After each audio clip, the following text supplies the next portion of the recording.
Welcome, welcome, welcome.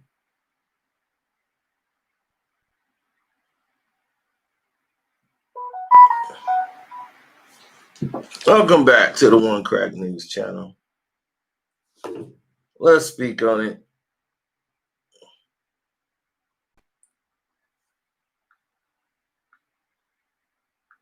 This is the spider play.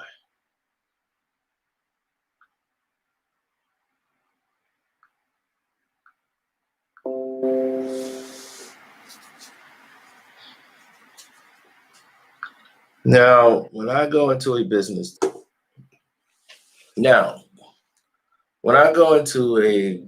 deal or something that I'm interested in doing business in, I like to call it a very progressional step by step process. Now, the spider play comes and goes. Now, when I was younger, like one of my first businesses, I always talk about the first business and how that didn't go well. Now, it's a lot of business opportunities that we have that just didn't work out. And here's someone that I'm very cool with and decides that, and actually had a good model and brought the model to me for a business opportunity and said, how can we turn this into a business? So without trying to steal anything from him, saying, we're going to be partners and everything else, I was basically telling him to keep the majority ownership. I didn't even want it. So when you get into business, I always use the spider play mostly in everything I do, whether it's with business and without business. But the way you're able to scope a situation will determine how you should move forward. Some people who will grow up in a place that moves very fast are able to adjust to things on the fly. And that's good. But the spider play is different. The spider play anticipates. They know without it even happening. The spider always knows if he do A, B, C, and D, what's going to happen. So the spider must do his job. So case in point, me and said person start this business juncture. We paper the thing, we get it moving, and we're friends. We hang out at the bar. We got plenty of photos, hanging out, kicking it with people. This is a friend. So I don't want to take advantage of his business. He has a very large percentage when the person offered me 50-50 into the business. Now, we didn't get involved in this business thinking this is going to be worth $1 billion. I thought maybe this is something we could work on, build it up, and maybe somewhere down the line, a lane will appear. So at this point, it's what you would call a hobby. There's no real money in it. So it was going to take time to build. So you wouldn't quit your job to try to build that business. He thought, because he was listening to infomercials or some self-help book, rather than listening to the person he came to to help put the business together. I said, don't do this. Don't try to move forward and leap before you look. It's okay sometimes to take a leap of faith when it's a leap that could be possibly made. Don't take a leap of faith when you're on the John Hancock building and think you can make it to the Sears Tower if you just get a running start and believe. You have to maneuver yourself a little better.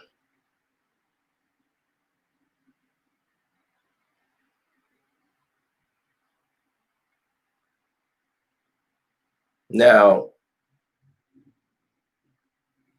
watching this transpire opened up a lot of doors to criticism that this person took because he decided to quit his job and go full time into what he was doing.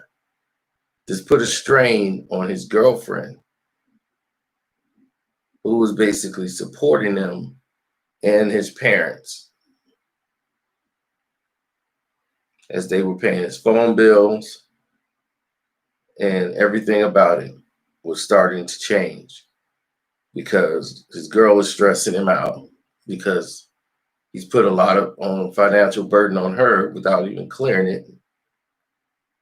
And here it is. He's thinking, I'm not taking it seriously enough because I go to work. And there's literally nothing for me to do when I'm not working on that. I'm not going to stop my financial bread because of this. Now, here's what happened. I normally would get involved in a lot of different projects or different lanes of business. I had one project in which it actually paid me. I had done a YouTube video. And this is like one of the first times ever in life I was like paid. Someone wanted my video for a motion picture.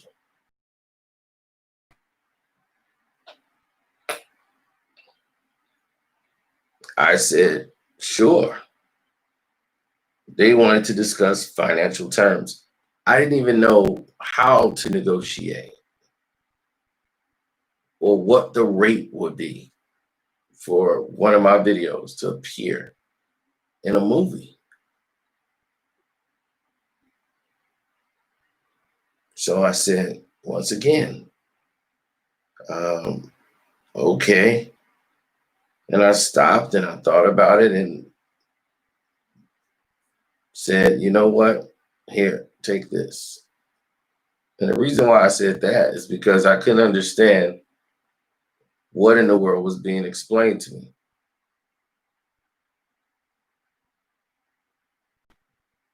I was learning on the fly. There had really been no precedence for it at the time, where someone was just paying individually for one of the videos. The model really didn't exist yet, but people wanted to use it for a documentary film called Blackfish. Now, I got paid off of this deal. My friend assumed that for some reason, because we're partners in a business venture over here, where we have the percentages all worked out and everything papered, that entitles him to partners of everything that I do in life, which is ridiculous, right? Now that you hearing it, you hear how ridiculous that sounds. Well, to him, it wasn't that ridiculous. To him, he thought, we boys, how could you hold out on me? You know, you should know my situation. Be like, man, I want to help out more in this project. I believe in it. Naturally, your boy would do this and do that and help me out and do this. I just needed a leg up. And you didn't even offer. You see, by me being the spider in the situation, the way he reacted to this situation told me one or two things. I can never be in business with a person like that. A person like that is going to sink you in business because even though I don't owe him anything, I was going to give him some money. Whether he was going to put it in the project or not, I was going to put some of my revenue into the project as being an investor. Because to me at this point, it's a hobby until we can build it into something. But of course, I was going to put some money into the project. Then him being a friend and all, having financial problems, I was going to just out of the kindness of my heart, actually give him something.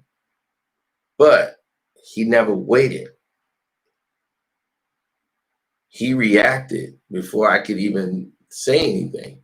So this lets you know the type of mentality you're going to be dealing with down the road. Somebody who's impulsive. They have too much passion, but not enough patience. And that will torpedo a business before it even gets started. So I knew right then and there I had to get out of business with him. So I told him in the fairest of words, I didn't want to destroy the friendship that we had. I told him, I'm just becoming too overwhelmed. And if you could find somebody else to take over the rest of the business, they can. All the money I put in, I don't even care. If you guys can make it work, I'll give up all my percentages for nothing. You can keep it. And hopefully the company is a success. I'll give up the shares. It's just that I'm overwhelmed with work. And, so this way you could focus and have a partner that's 100% energy, everything, ready to go. He couldn't believe what he was hearing. Wanted me to stop and stay with the project. But he had already played himself. So he decided to go into business with another friend of mine who's very similar to his energy. Both of them ended up going into war with each other and still coming to me wanting to know if I could be in the room when they do a pitch to someone, an investor. I told them I didn't have the time. I would love to, but I have to work. Then I didn't want anything to do with the project's success or failure, because I will be the one to take the brunt of the blame and never get any of the rewards or the benefits from the company. Sure enough, both guys were resentful of each other, thought the other one was out to get them. They spent all of their time, years, and money, and thousands of dollars poured into a project that they were never going to get to move forward. Meanwhile, they let one of the competitors move ahead of them and actually get some revenue out of their project that was similar. So they wanted to fight in court, and it was going to cost them more money that they didn't have to fight it in court. Needless to say that their window of opportunity closed, and they gave up on the dream. To this day, I still know the person. I said hello to him. We don't hang out like we used to. See him maybe once or twice a year. Say hello, and they walk off, and they never realize what they blew. They're not even mad at me about the project. They think it was their idea. or I just was too busy for the project. Not knowing what they actually done to torpedo the situation.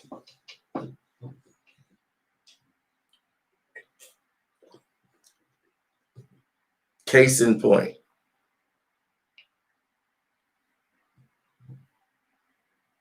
Reading energies. Learning new friends in a situation that's involving business. Have to learn at all times. Have to keep learning. You have to always evolve. The moment you stand still is the moment you're crushed. You have to anticipate everything. The spider play. See, sometimes people believe that if you see a situation and it's not going the way that you think it's going to go, you have to get immediately out of the situation. In relationships, sometimes that is true. And mostly 100% of the time, it's true, especially if it's something you know you can't live with long term. In business, it's not necessarily true. In business, you have to get what all you can get out of it, then terminate.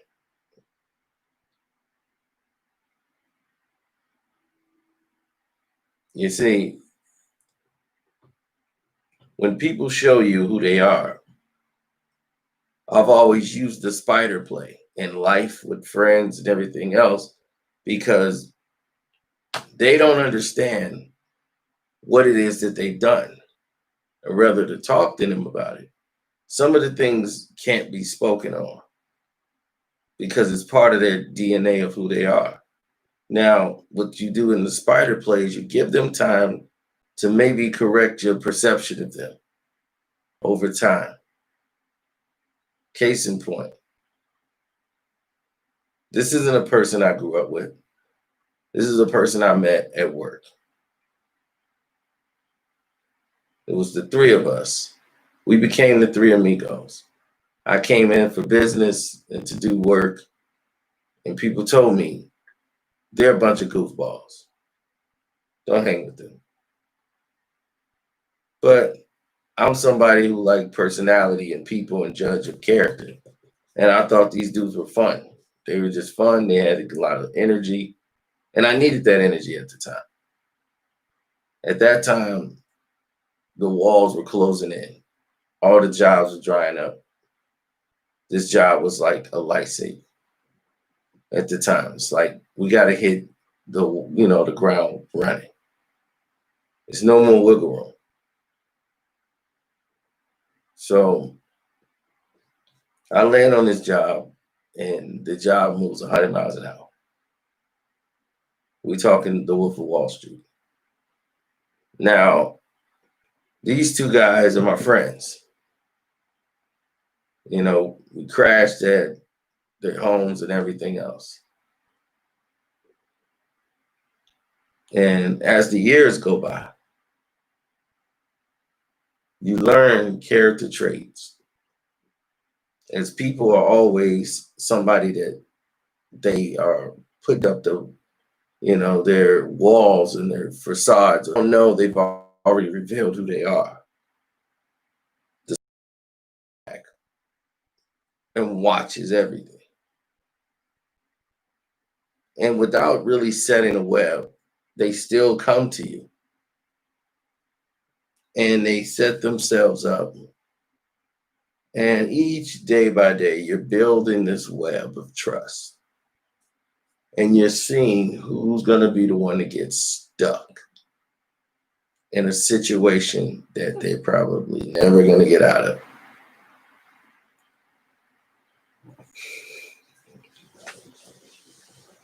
Case in point, one of my friends, right? Like I said, we were boys. We went out, we partied together, got tons of pictures hanging out everywhere. Crashed at their crib. I couldn't drive all the way home. We're going out to bars. Like they were closer to me than my other friend who I was talking about that I went into business with. These two were like my brothers. And the whole situation was different because both of them were different. And I started to read the situation. They've known each other longer than I've known them. And the way they talked about each other when the other person wasn't around was very telling. That was a sign to pay attention to. So after paying attention to that sign, I put a pin in that thought. Then went ahead and moved on with the rest of, just hanging out and everything else. But I've never forgotten that. It's always a pin. Next, I started to see the behavioral change in certain aspects of what was perceived to be friendship and brothers and like boys. Started to see a dynamic shift. One of my friends, he's born with some type of physical, incapabilities. He can't do everything like we can. And,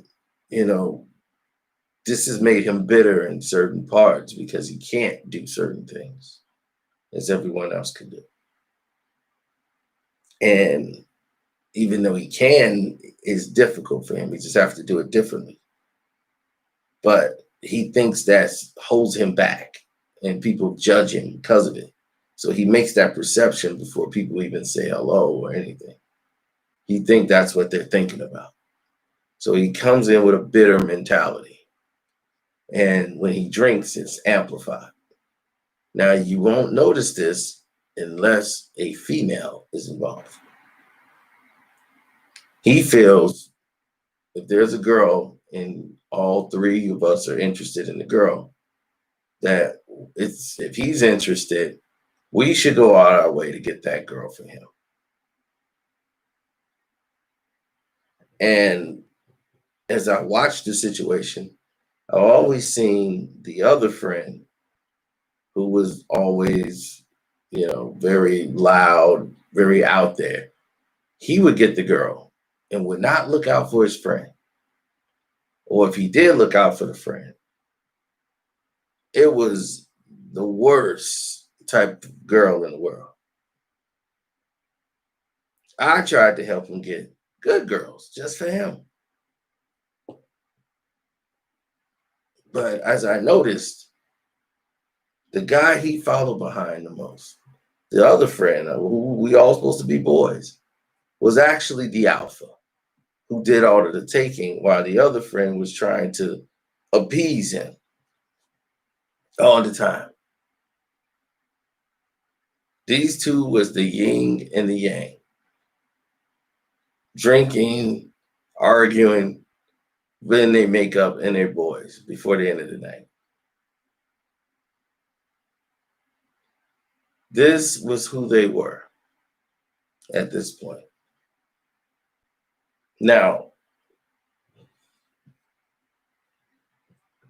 a whole dynamic shift changed once this person met a female. So finally, the guy, he gets a girl. He falls head and over heels in love with the girl immediately. Mistake he always makes. He tries to make every girl the one. Naturally, this is a bad idea. But this is what he chooses to do. The characteristic of the girl does not matter. He has not researched any of it. This girl was sleeping with everyone except for him. And he was the one doing everything in the world for this girl. She's supposed to meet him at his home. I know it because he told me she's coming over. I was like, oh, okay. And I saw her in the parking lot and she's trying to get me to go kick it with her somewhere. And I'm like, wait a minute, aren't you supposed to be at such and such house? She's like, I really don't want to go. And I was like, oh, okay. And so she leaves and goes wherever it is she's going to go. And I didn't go. And I go to his house. He's still anticipating her to come over. Now, I'm trying to tell him what I saw. I was like, well, I just saw her. I don't think she's going to come over. I think she's got something to do. But he's like, I called her 2 times. I'm going to try to call her back. I'm like, just give her a minute, then try to call her back. And she can do that. But as I'm sitting there, his demeanor's changed. As he's telling all his other friends and everybody else that's there about her. Like, yeah, and I'm always doing this for people and, and doing that for people and people asking me for stuff. And nah, I'm only looking out for her. It's going to be me and her. And the way his attitude was, everything somebody did annoyed him. Always when it was about, only when it was about this woman who was no good, everybody is sleeping with this girl who wanted to, except for you. Because she knows the day she gives it up to you, it's all over. She knows she's got you right where she wants you. She's doing a spider play on you. You're wrapping yourself in the web. And she's going to come and bite your head off. Now, I see this play. I don't understand why you can't. But you revealed a character trait in my own spider web that I created. And now you've stuck yourself in a situation to where the real you showed up and you don't know it. From that day on, I really didn't hang around as much because now what you think was done on general friendship was not. Slowly, I began to unfold everything. It was all about them, what they needed. Friends, even before, after that. But I will give the person time to change my perception. It did not ever happen. It only got worse. And because we were all like brothers, that was the perception. I ended up being the first one to leave the situation, meaning the job. So I no longer work there. I'm working in other places. They're still at the job, so they get to see each other. Now, the other friend, who's very loud, very rambunctious, he is the same exact way. But his was very easy to read. He never let it be known he was anything else but that. Great guy to hang with, you'll have a blast. But you always knew he had that potential in him because everything was always about him and everybody doing things that he wanted to do when he wanted it done.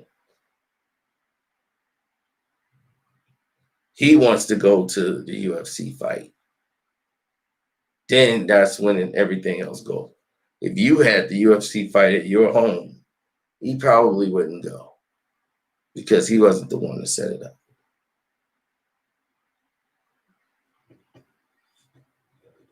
Boxing matches, etc. It was always his interest. He got to pick the strip club. He got to do this. Or he really doesn't have the energy to want to go. It's got to be around him. But see, I already knew that about him. But he hadn't crossed me. So it never was a reason to blow anything up. Now, of course, the girl breaks his heart. When she realizes there's no more money to get here, I'm happy over here, and now I'm leaving. This happens.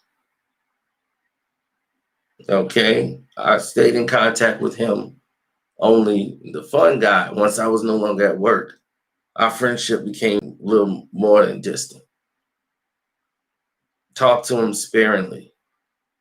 At this time, I'm venturing into websites. We got the boxing website that you know about now. We had another website. We had like 3, 4 different websites and hoping everything buzz.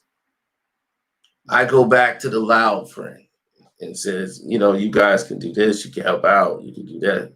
He loved it. He got involved. And he's trying to like pitch me on it. And it's not really working. It's not really going anywhere.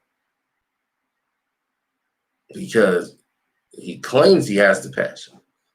His passion has always been limited. But I did not, he was only a person that helped, not somebody we really needed. But it gave him something to do. Let him feel a part of it. And I said, he'll do it for 2, 3 weeks maybe. Then he'll taper off. But now he can't say that we didn't make him a part of something. Because I knew he would be resentful if he was left out. Now he wasn't left out. He's somebody who came, participated, couldn't perform, and just backed himself out. I knew how to deal with him. And I knew based on his personality and characteristics how he was going to do it. I would give him something to do. And if he wasn't the one to dictate the idea, he wasn't going to be energized to do it. So he's going to slowly drag himself out. All that energy he got now is going to fade. And I had to tell a friend who didn't know him, who was excited, feeling on, vibing off his energy, like, oh, this is going to be great. I'm like, don't get too attached to this. He's going to fade out. It's what he does. Now, the other friend, since I know that about him, his characteristics, I said, okay, well, this person just might be genuine. This person maybe I was rushing to judgment. Maybe this person does do things from the heart and all of the things I did. Did not realize all of the things that he did for me. He was basically holding that against me. If you do something for your boy, you don't really care about that. It's your boy. It's your brother. There's none of that. Everything had an attachment to it. If I crashed at his house because I was working at a job that was close by, which happened before, he said, okay. Like he'll say, oh, I'm going out of town. You can stay here and watch my house for me, because I know you got to go do the jobs over here and shorter trip for you. And I was like, okay, cool. That makes sense for me. But the real reason that he wants me at the house is because his home had been burglarized 3 times in 18 months.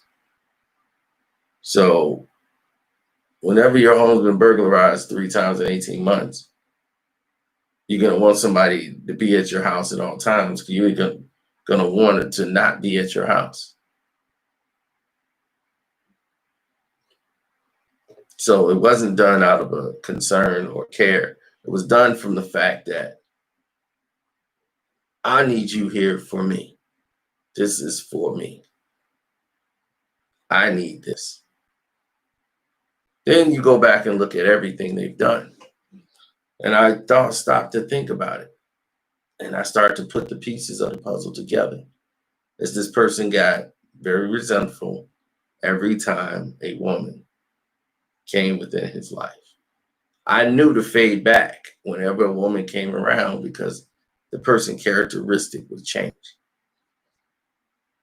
And then you would see the real him show up because he's already done that in the past. Sure enough, falls in love with another girl.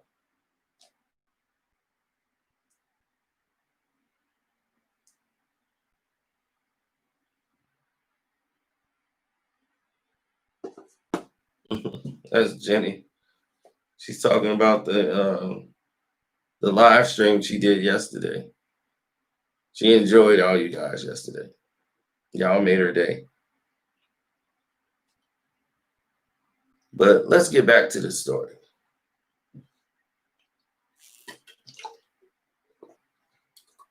Now, this goes all the way back to when I first met them. When it was the three amigos. Every time they like, yeah, man, you could crash here, no problem. You would think that was off brotherhood, but it actually wasn't. It was advantageous for them to have me to stay there. See, at the time, neither one had a vehicle. So instead of spending money on a cab, because it was cabs at this time, it wasn't Uber, but instead of spending money on cabs in the morning, waiting on a cab to pick you up and take you to work, you have someone like me who had a